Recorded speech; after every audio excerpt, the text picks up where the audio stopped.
Bienvenue dans un nouvel épisode les amis. Aujourd'hui on a un épisode spécial. J'ai intitulé cet épisode les 10 commandements fitness. Et j'ai voulu en revenir aux bases. J'ai voulu condenser un peu toutes les règles de base. Bien entendu il y en aurait bien plus que 10. Mais les 10 qui sont fondamentales selon moi pour que vous puissiez réussir dans cette industrie du fitness. Pour que vous puissiez réussir vos objectifs fitness.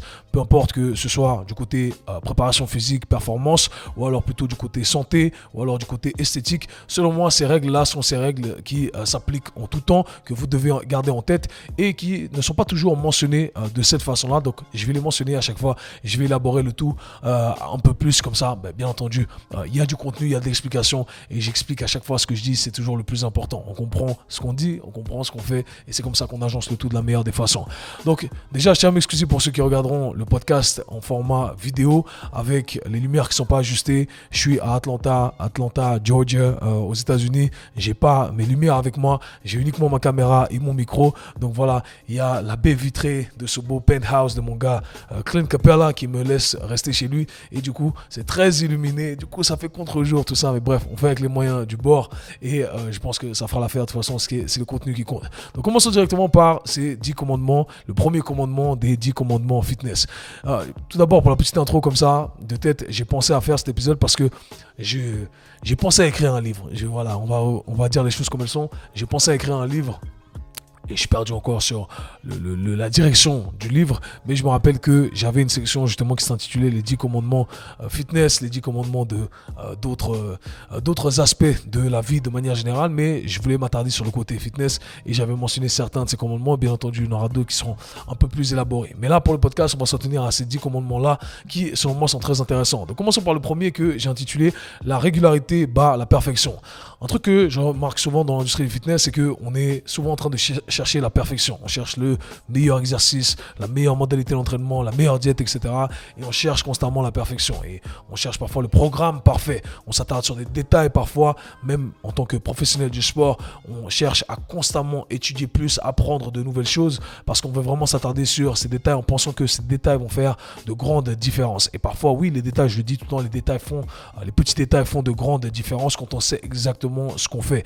Mais on ne doit pas tout le temps chercher à faire plus, à acquérir une nouvelle connaissance qui n'existe nulle part. C'est un peu ce combat contre lequel je me positionne parfois en disant les gars, les informations sont là, il faut simplement savoir les organiser. Et l'idée derrière ce premier commandement, c'est de dire que peut-être que parfois, à cause des circonstances de la vie, on n'arrive pas à suivre les choses à la lettre. On n'arrive pas à suivre cette perfection utopique qu'on aimerait suivre. On n'arrive pas à suivre le programme parfait et qu'au final, mieux vaut s'en tenir à faire les choses de manière régulière et c'est ce qui va nous donner des résultats plutôt que de faire les choses parfaitement sur une courte période et s'arrêter ensuite. C'est malheureusement ce qu'on observe souvent, les gens qui font une perte de poids, qui entament une perte de poids, qui font les choses parfaitement pendant 2 mois par exemple et tout d'un coup après le reste on fait rien du tout, on laisse tomber parce que c'est pas soutenable et du coup rebolote, on passe les 10 prochains mois à reprendre du poids, après on veut refaire une autre diète, on cherche la nouvelle perfection, les nouvelles modalités parfaites, le nouveau programme parfait, etc. Peu importe l'objectif, c'est ce que je remarque tout le temps, que ce soit le côté performance, encore une fois, le côté santé, le côté esthétique, ce sont les grosses catégories du fitness ici, on cherche souvent la perfection au détriment de la régularité, alors que mieux vaut faire quelque chose qui est peut-être moins bien, mais qu'on arrive à soutenir sur le long terme, selon moi, ça donne beaucoup plus de résultats et de meilleurs résultats de manière générale sur toutes ces catégories que j'ai mentionnées. Donc rappelez-vous, la régularité bat la perfection. Et ça, franchement, j'assume ce que je dis ici. J'assume ce que je dis ici. Mieux vaut un programme de merde exécuté régulièrement qu'un programme parfait qui n'est pas exécuté régulièrement et qui n'est pas soutenable surtout. Donc ça c'est très important de le garder en tête. Deuxième commandement ici que j'ai noté, ne jamais travailler dans la douleur. Alors il y a un dicton dans l'industrie du fitness qu'on connaît tous, d'accord, qui a été publié par les motivateurs, les hype men comme je les appelle de l'industrie du fitness et beaucoup de professionnels sont dans cette catégorie-là. Moi c'est une catégorie que je n'apprécie pas particulièrement parce que j'apprécie la science de notre domaine, mais voilà, le no pain, no gain. C'est un peu le discours qui a été départager. No pain, no gain. Il faut pousser dans la douleur, etc. Le CrossFit est ensuite venu en disant la douleur, c'est la faiblesse qui quitte son corps. Et malheureusement, tout ça, c'est des conneries. Okay, c'est du bullshit. Et comme on fait partie de la team No Bullshit, eh bien, on se doit de comprendre exactement ce qu'on fait. Et moi, j'ai appliqué cette règle-là, bien entendu, parce que j'ai un bagage dans les sports de combat. Et les sports de combat, c'est ça. C'est vraiment le no pain, no gain. Et encore une fois, si votre contexte vous l'oblige, c'est une chose. D'accord? Mais dans la plupart des cas, la plupart des gens qui vont écouter ça ne sont pas soumis à ce contexte-là où on doit quand même performer dans la douleur parce qu'on a des échéances, on a des délais, on a des combats, on a des matchs, peu importe ce que c'est notre métier. Si ce n'est pas votre métier, eh bien, il y a des façons de trouver des alternatives. Et même si vous êtes contraint de performer, eh bien, selon moi, il y a toujours des choses à ajuster, bien entendu. On peut faire les choses plus intelligemment que chercher à travailler dans la douleur. Donc, la règle constante, lorsque vous avez mal quelque part, c'est de ne jamais travailler dans la douleur. Ne jamais forcer dans la douleur, ça ne va pas vous donner de meilleurs résultats. Alors, attention, je ne dis pas qu'il ne faut pas pousser ses entraînements parfois, parce que oui, parfois, il faut pousser, il faut savoir distinguer la douleur de ce qui est inconfortable tout en étant sain, ok? C'est ça qui est parfois, on a une certaine limite. Ce que j'entends par là, c'est que, je suis pas en train de vous dire qu'il faut aller à la salle et c'est un moment plage, repos, relaxation. Non, on doit donner son maximum, mais on ne doit jamais se mettre à risque. Et c'est vraiment la règle d'or, selon moi, encore une fois, pour le côté performance, parce que la performance, au final, on arrive à la maintenir si elle est soutenable sur le long terme. Donc, le facteur longévité, c'est le facteur numéro 1. Pour le côté esthétique, c'est pareil. Vous ne voulez pas avoir un summer body pour cet été. Vous voulez avoir un summer body tous les étés. Et pour ça, eh bien, il faut avoir une vision sur le long terme. Et d'un point de vue santé, c'est exactement pareil. On ne peut pas aller plus vite que la musique. Okay? D'ailleurs, ça m'amène directement au troisième point qui est très important et que vous m'avez souvent entendu dire. Le troisième point, le troisième commandement ici, c'est qu'il n'y a pas d'exercice obligatoire. Les exercices ne sont que des outils. Et ça, c'est un combat que j'ai au quotidien dans l'industrie du fitness. C'est qu'on n'est pas obligé de faire des squats. On n'est pas obligé de faire des deadlifts. Attention, je ne suis pas en train de vous dire que je ne fais pas de squat, je ne fais pas de deadlift, que je ne programme pas ces exercices. Mais il n'y a pas d'exercice obligatoire. Et c'est un peu ce qu'on nous a mis dans l'industrie du fitness dans la tête. On nous a dit, tout le monde doit faire des squats. Le squat, c'est le meilleur exercice. Le deadlift, c'est le meilleur exercice. Il n'y a pas d'exercice obligatoire. D'accord? Vous n'êtes pas obligé de les faire. Il y a des exercices qui nous correspondent plus que d'autres. Et par conséquent, on doit sélectionner ces exercices si on veut vraiment avoir des résultats. Parce que ce sont des exercices qui nous permettent justement de recruter les tissus qu'on veut recruter, qui nous permettent justement de ne pas se mettre à risque. Et rappelez-vous, c'est la règle numéro 1, on ne veut pas se mettre à risque, on ne veut pas travailler dans la douleur. Donc si ces exercices-là nous posent problème, eh bien éventuellement, on veut les laisser de côté, d'accord? Il n'y a pas, on entend souvent les trucs du dire, ouais, le deadlift c'est the king of all exercises, ok? C'est le roi de tous les exercices. Le squat c'est le meilleur exercice pour sauter plus haut. Et c'est que on comprend les choses uniquement en surface. On a associé, encore une fois, des exercices à des résultats au lieu de comprendre fondamentalement les choses. Ou justement, lorsqu'on comprend les choses profondément, eh bien, on comprend que l'exercice nous permet de développer une certaine qualité qui amène à des résultats. Et cette même qualité peut être développée à travers d'autres exercices à condition qu'on sache manipuler l'exercice, bien entendu, le ressenti, l'intensité, etc. Toutes les variables. Okay? Mais fondamentalement, c'est ce qu'il faut comprendre ici. Il n'y a pas d'exercice obligatoire. Ce qui m'amène donc au prochain commandement que j'ai noté ici, le quatrième. Trouver toutes les alternatives qui vous correspondent. Du coup, lorsque on a un exercice qui était dans notre tête obligatoire pendant longtemps, qu'on n'arrive pas à le faire, eh bien, qu'est-ce qu'on peut faire? On peut trouver des variantes de cet exercice. Donc, j'imagine un squat, il y a plusieurs squats. Il n'y a pas que le back squat, d'accord? Il y a le front squat, il y a le box squat, il y a le quart de squat, il y a le demi squat, etc. Il y a le Anderson squat. Enfin bref, il y a des dizaines et des dizaines de squats. Donc, éventuellement, on peut trouver des alternatives. On peut manipuler un peu l'exercice pour qu'il nous corresponde éventuellement. Si on n'a pas les prérequis pour faire l'exercice de base, eh bien, on peut trouver des alternatives comme placer une cale sous ses talons si on est limité au niveau de la flexion de notre cheville, la dorsiflexion de la cheville. Okay? On est limité au niveau de la mobilité de cheville, je passe un truc en dessous, ça me permet de faire mon back squat normal. Ok, tout d'un coup, j'arrive à faire l'exercice et j'arrive à en tirer les bénéfices. Super, d'accord? Donc, on doit trouver ces alternatives-là. Ou éventuellement, comme je l'ai dit, on peut trouver un exercice qui est complètement différent tant qu'il nous permet de travailler sur la qualité qu'on cherche à développer. Encore une fois, ce ne sont que des outils. Donc là, on sait que pour atteindre X résultats, voilà ce que je dois faire. Okay? Je dois simplement stimuler mon système nerveux, par exemple. Okay? Donc, je veux stimuler mon système nerveux. Je ne suis pas obligé de le faire à travers un exercice bien précis. Je peux utiliser n'importe quel exercice qui me correspond. Et là, je me détache complètement de ces exercices obligatoires et j'ai trouvé une alternative qui me permet d'arriver à cette finalité et donc les résultats souhaités. Encore une fois, je pense à haute voix ici. On est un peu pressé par le temps, mais c'est pour condenser un peu toute l'information en résumé pour que ça ait du sens pour vous, d'accord? Ensuite, cinquième commandement que j'ai noté ici, que je répète sans cesse à mes athlètes, aux personnes avec qui je travaille, c'est que mieux vaut en faire moins que trop. Et ça, c'est vraiment une règle d'or que j'ai appris un peu à la dure, en travaillant avec des gens du plus haut niveau, en travaillant avec la population générale et en pratiquant sur moi-même également. Alors souvent, ce qui se passe, c'est qu'on a l'habitude, encore une fois, de ces trucs qu'on a ancrés dans nos têtes. On nous parle de no pain, no gain, on nous parle de plein de trucs où on doit tout le temps pousser, faire plus. On nous a dit de faire un volume qui était obligatoire. Vous devez faire 15 séries par semaine si vous voulez avoir des résultats, etc. Il faut oublier tous ces chiffres arbitraires, toutes ces données arbitraires, toutes ces informations arbitraires qui, au final, ne prennent pas en considération l'individu, vous-même, d'accord? Et un truc qui est très important, c'est que mieux vaut finir la séance en se disant, et ça je le répète à chaque fois avec mes athlètes, mieux vaut finir la séance en se disant, ah, j'aurais pu faire plus, d'accord, que, ah merde, j'en ai fait trop. Parce que souvent ce qui se passe, c'est que déjà, la règle de base, c'est que lorsqu'on fait un programme, on change pas un programme tous les jours. D'accord? Vous m'avez déjà entendu dire ça plusieurs fois. Le programme est fait, une structure est créée sur le long terme et il y a une progression sur ce moyen long terme. D'accord? Sur plusieurs semaines, 4 semaines, 3 semaines, 4 semaines, etc. 6 semaines. Et du coup, eh bien, on va répéter ces choses, mais en manipulant certaines variables pour qu'on aille dans cette progression-là. Et du coup, lorsqu'on initie cette programmation, mieux vaut se dire, je commence la première semaine avec une dose qui est une dose minimale et à partir de là, je peux augmenter le tout. Mais si j'en fais trop, eh bien éventuellement, encore une fois, je me mets à risque. Et rappelez-vous du premier commandement, ce que j'ai mentionné au tout début, d'accord, du deuxième commandement plutôt, on ne veut pas travailler dans la douleur, on ne veut pas se mettre à risque, d'accord. Donc mieux vaut encore une fois être conservateur ici, finir la session en disant j'aurais pu en faire plus. La semaine prochaine, eh bien, je rajoute une série, ok, je rajoute un peu plus de poids. Et c'est comme ça qu'on construit. De toute façon, on a quelques semaines pour arriver à notre finalité. Et ça, c'est le plus important. Parce que quand on en fait trop, eh bien, parfois, on fait tellement un grand pas en arrière, on se fait mal, au final, on peut plus du tout progresser au fil des prochaines semaines. Donc gardez ça en tête, mieux vaut en faire moins que trop. C'est vraiment une règle que j'ai appris à la dure. Et sachez que je travaille avec des athlètes aujourd'hui du plus haut niveau qui pèsent littéralement des millions.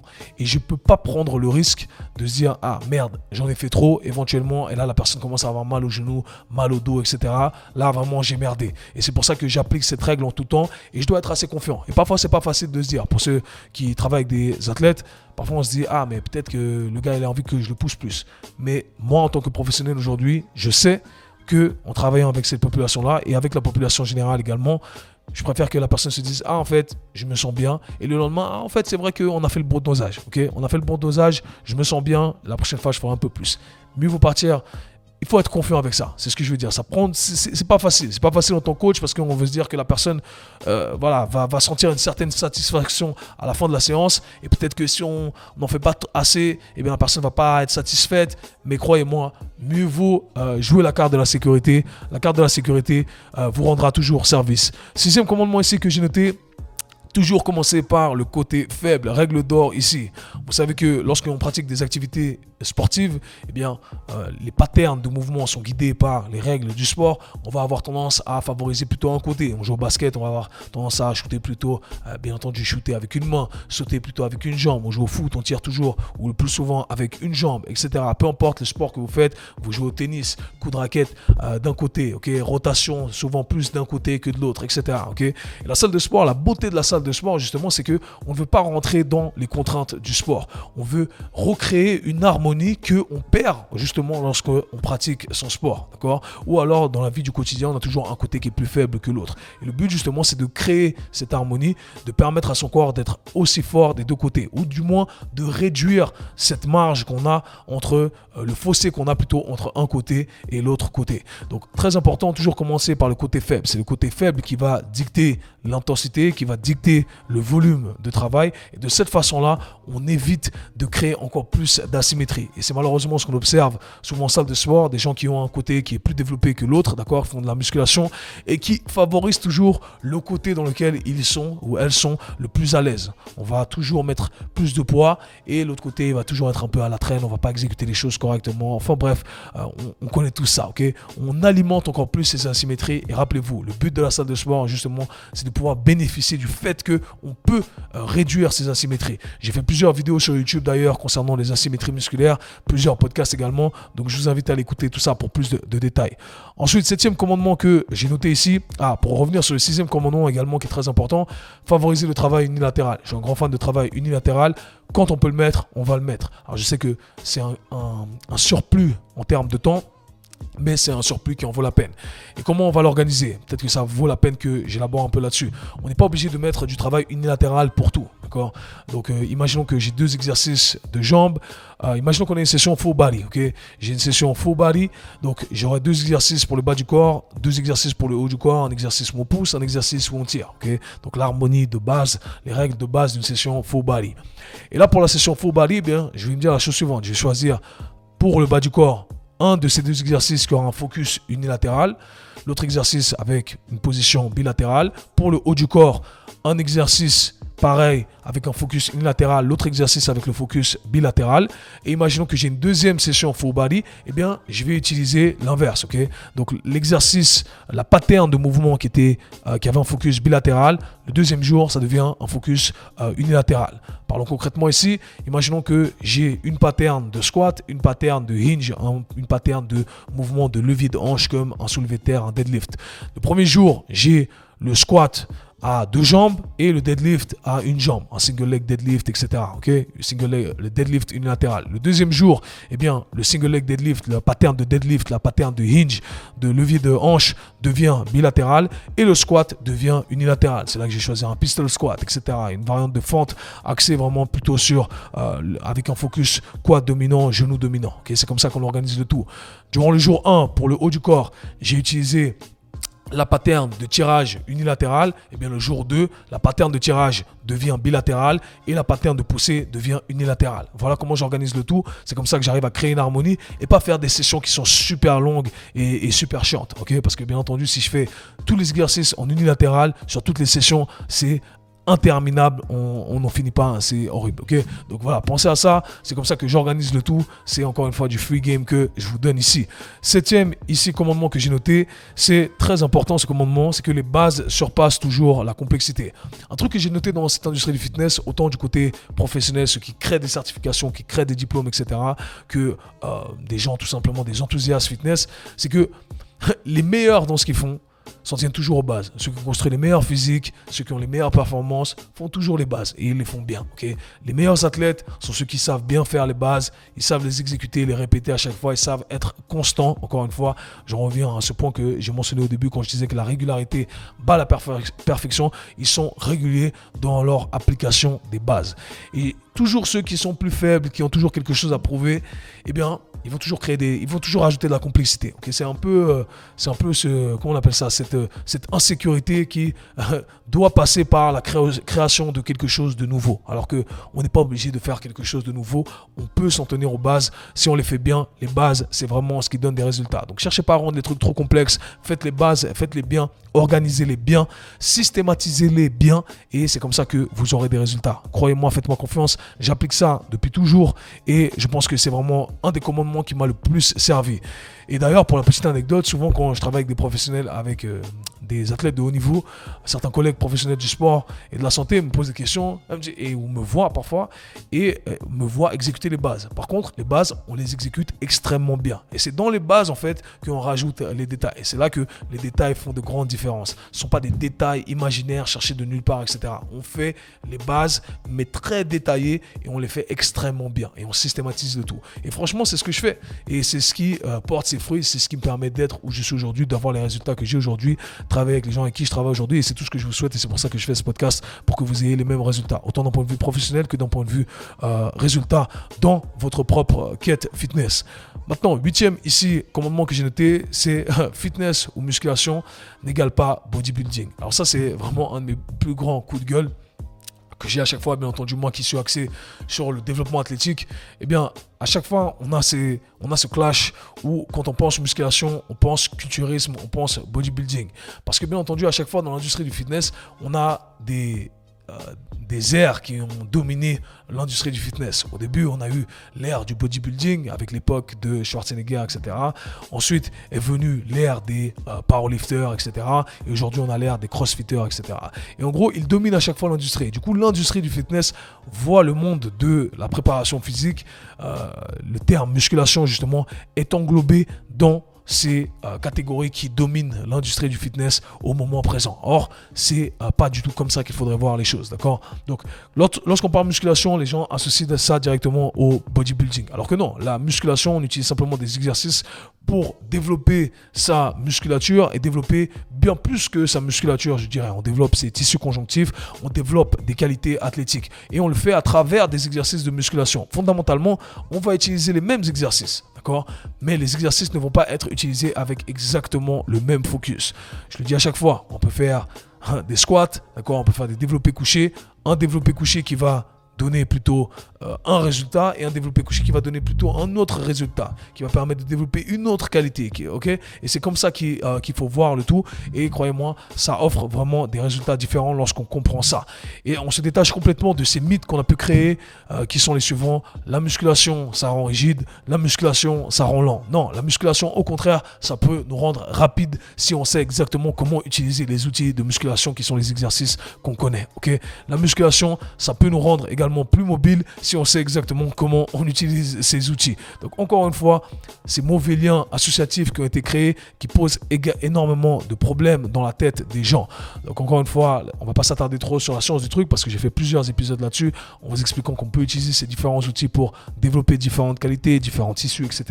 Mais tout ce qu'il faut retenir, c'est que la musculation ou le fitness de manière générale, ce n'est pas du bodybuilding. Le bodybuilding, c'est un sport à part entière. Le culturisme, avec ses propres règles, avec ses propres méthodologies, avec les propres exercices qui imposent certaines demandes sur notre corps pour avoir certains résultats. Alors on peut s'en inspirer justement à un certain degré en fonction de ce qu'on cherche à faire. Si on cherche à développer plus de muscles, et bien entendu, on va s'inspirer de cette science-là qui, bien entendu, est la meilleure pour avoir ces résultats-là. Mais si on cherche à développer d'autres qualités, bien entendu, on va simplement se servir de certains outils avec un focus différent. Donc gardez ça en tête, croyez-moi, c'est un game changer.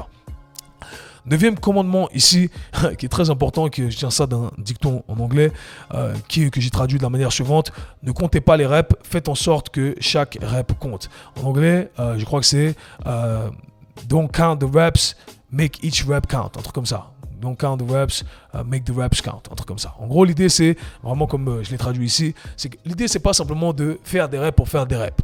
L'idée, c'est d'utiliser encore une fois l'exercice et faire en sorte que chaque répétition aboutisse au fait de solliciter les bons tissus qu'on cherche à solliciter, de solliciter la capacité du système nerveux qu'on cherche à solliciter. Okay? C'est vraiment ça le but d'un exercice. Encore une fois, l'exercice, c'est un outil. Du coup, ce qui m'embête vraiment, c'est quand on va à la salle de sport et qu'on se dit, on pense en répétition. Okay? On fait les reps, on s'en fout. On pense en haut, en bas, en haut, en bas. Non, l'idée, c'est de dire, ok, en haut, en bas, avec quel tissu? Est-ce que je suis en train d'utiliser les bons tissus? Est-ce que je suis vraiment en train de me connecter correctement aux tissus que je cherche à connecter? Est-ce que je suis vraiment en train d'utiliser la bonne intensité que j'ai envie d'utiliser pour que je puisse créer l'adaptation que je cherche à créer? Encore une fois, tous ces outils, tous ces exercices nous permettent de créer des adaptations au niveau de nos tissus, ou alors des adaptations au niveau de notre système nerveux, ou alors au niveau de notre système cardiovasculaire. De manière générale, c'est ça, ok? En très résumé, en très condensé, c'est que ça. C'est pour ça qu'on utilise ces exercices. Et par conséquent, on doit savoir exactement ce qu'on est en train de faire, d'accord? J'ai donné l'exemple une fois sur un réel sur Instagram en parlant des box jump. Vous pouvez très bien faire un box jump qui n'est pas exécuté avec l'intention de produire un maximum de force et sauter le plus haut possible. Alors certes, vous allez atterrir sur la boîte, mais vous n'allez pas développer la capacité de votre système nerveux à produire un maximum de force le plus rapidement possible. Ok?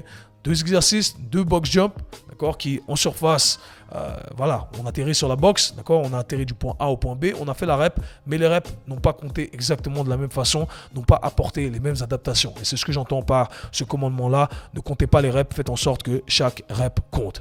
Et finalement, dernier commandement qui résonne avec mon discours de tout le temps, c'est don't be soft. Okay? L'idée ici, c'est arrêter d'être mou. Aller à la salle de sport, c'est dur. On doit y aller quand on veut y aller, quand on ne veut pas y aller. Et bien entendu, ça ne va pas toujours être une partie de plaisir. Parfois, il faut se pousser. Il faut écouter son corps, bien entendu. Encore une fois, en respectant les autres règles. Mais parfois, il faut se dire, il faut aller au-delà de ce qu'on a envie de faire, sans jamais se mettre à risque, bien entendu. Et il faut être constant. Et pour être constant, le seul moyen d'être constant, c'est de surpasser cette envie de laisser la médiocrité s'installer. Donc, c'est tout ce que je peux vous conseiller ici. Allez-y, continuez. Don't be soft, c'est le meilleur mindset. L'effort, c'est l'antidote à toute la médiocrité qui s'installe dans notre monde d'aujourd'hui et qui essaie de prendre le dessus sur l'industrie du fitness également.